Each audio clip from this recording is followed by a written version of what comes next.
ciri hati yang mati ini ketika berhubungan dengan manusia, hablum minanas, dia sulit mendapatkan nasihat. Hatinya sulit menerima petuah dan nasihat dalam hal nasihat kebaikan.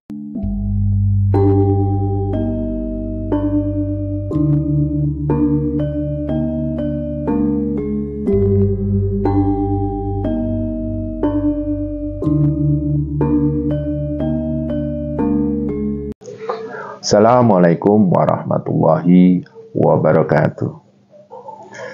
Saudara-saudaraku, kita semuanya sadar dan kita semuanya tahu bahwa anugerah Allah itu begitu besarnya, begitu agungnya. Anugerah Allah begitu luasnya di alam semesta ini. Anugerah Allah kepada semua makhluknya, bil khusus kita manusia. Anugerah Allah luar biasa kepada kita kaum manusia, golongan manusia.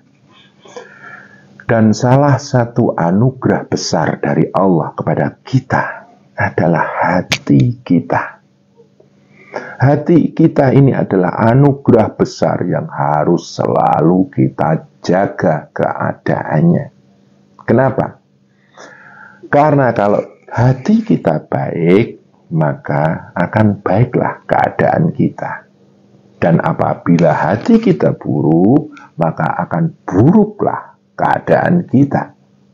Nabiullah Muhammad SAW pernah mengajarkan bahwa di dalam diri kita ada segumpal darah. Apabila baik, maka akan baiklah semuanya. Dan apabila buruk, akan buruklah semuanya. Apakah itu? Hati sebutannya. Saudara-saudaraku, guru saya pernah mengajarkan kepada saya bahwa hati itu ada dua macam. Yang pertama adalah hati yang mati, yang kedua adalah hati yang hidup. Hati yang mati, ciri-cirinya adalah hati yang keras. Tanda-tanda hati yang keras adalah hati yang sulit mendapatkan hidayah. Hati yang sulit mendapatkan pencerahan. Berhubungan dengan hablum minanas, hablum min alamin, dan hablum minallah, ciri hati yang mati ini ketika berhubungan dengan manusia, hablum minanas, dia sulit mendapatkan nasihat. Hatinya sulit menerima petuah dan nasihat dalam hal nasihat kebaikan, nasihat kemuliaan, nasihat-nasihat bijak yang akhirnya mendewasakan jiwa kita. Nasihat yang mendekatkan hati kita dan jiwa kita kepada Allah Subhanahu wa Ta'ala.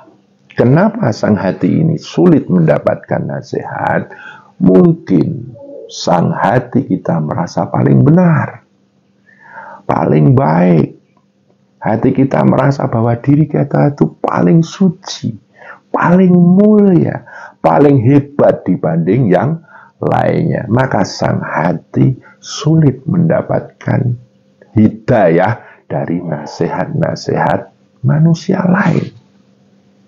Kemudian di dalam hal hablu min alamin, hati yang mati adalah hati yang sulit bertadabur di dalam langit seisinya, bumi seisinya. Hati sulit mendapatkan petunjuk. Hati sulit mendapatkan petunjuk dari pengalaman-pengalaman hidup yang dia jalani.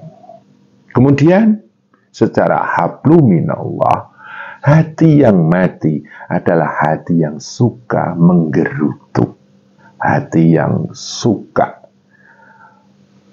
meronta, tidak terima. Hati yang sulit diajak untuk menggapai hidayatullah. Hati yang mati sulit untuk mendapatkan hidayah dari zikirnya, dari sholat, dari zakat, dari puasa, dan lain sebagainya. Dan hati yang sulit disempurnakan dengan hajinya atau kesempurnaan dinul Islam. Jadi hati yang mati itu adalah hati yang di dalamnya ada banyak kebusukan, kekotoran, ada daya-daya negatif yang akhirnya sulit mendapatkan hidayah Allah. Entah jalannya dengan perantaranya sesama manusia, alam semesta, atau dari ibadahnya kepada Allah. Dikatakan di dalam Al-Quran, Allah menutup hati tersebut. Khatamallahu ala qulubihim. Allah mengunci hati tersebut. Wa ala sam'ihim wa absarihim ghishawah. Telinga dan penglihatan hatinya tertutup. Walahum adzabun adzim. Hatinya penuh dengan siksaan, sifat-sifat iri, dengki, dendam, hasud, kemudian marah, dan lain sebagainya. Semuanya menjadi siksaan di dalam sang hati tersebut. Nah, kemudian hati yang hidup adalah hati yang selalu ingat kepada Allah. Walladzina yadhkuruna Allaha qiyaman wa qu'udan wa ala junubihim.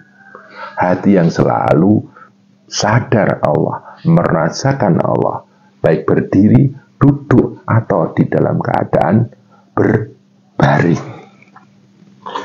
Hati yang hidup ini akan mudah mendapatkan nasihat, akan mudah menemukan hikmah di dalam kehidupannya. Di dalam perantara langit bumi seisinya, dia mendapatkan hidayah. Dan di dalam menjalani hidup dan kehidupannya, sang hati ini selalu rindu atas petunjuk Allah. Maka sang hati akan suka berzikir, suka sholat, entah sholat wajib, sholat tahajud, sholat malam, ataupun sholat sunnah-sunnah yang lain. Mungkin sholat duha, atau sholat yang sudah diajarkan oleh Nabiullah Muhammad SAW. Hati ini suka bersedekah, suka berzakat. Hati yang suka menjadi manusia yang bermanfaat.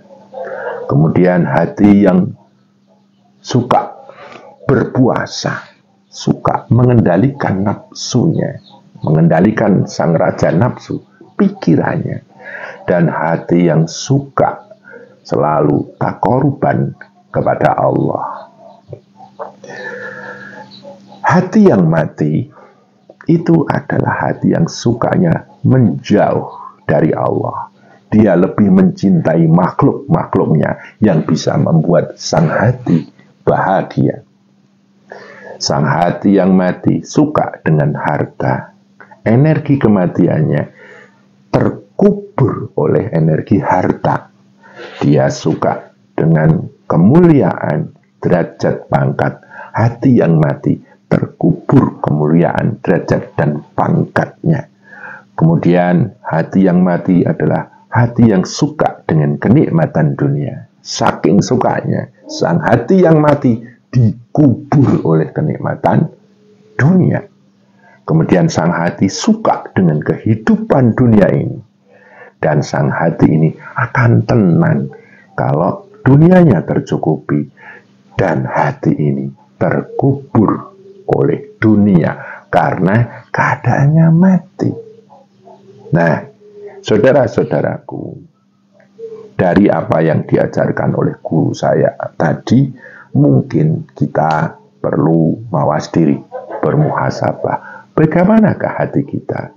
Apakah hati kita ini adalah hati yang keras, terkunci, sulit mendapatkan hidayah, sulit menerima nasihat, keras hati, merasa diri super power dibanding yang lainnya, merasa diri lebih hebat dibanding yang lainnya. Semoga apa yang saya unggah ini dalam video saat ini bisa menjadi bahan khususnya kepada saya dan panjenengan secara umumnya untuk merefleksi bagaimana keadaan hati kita. Apabila hati kita baik, maka baiklah diri kita, dan apabila buruk, maka buruklah keadaan hidup kita. Semoga kita termasuk golongan-golongan yang mempunyai hati yang baik, dan baiklah keadaan hidup kita. Seperti dikatakan,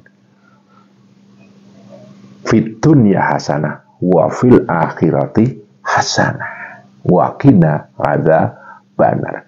Baik keadaannya di dunia, baik keadaannya di akhirat, dan hati kita bebas dari siksa dan penderitaan azab yang disebut dengan neraka. Begitu saudaraku, kurang lebihnya mohon maaf. Assalamualaikum warahmatullahi wabarakatuh.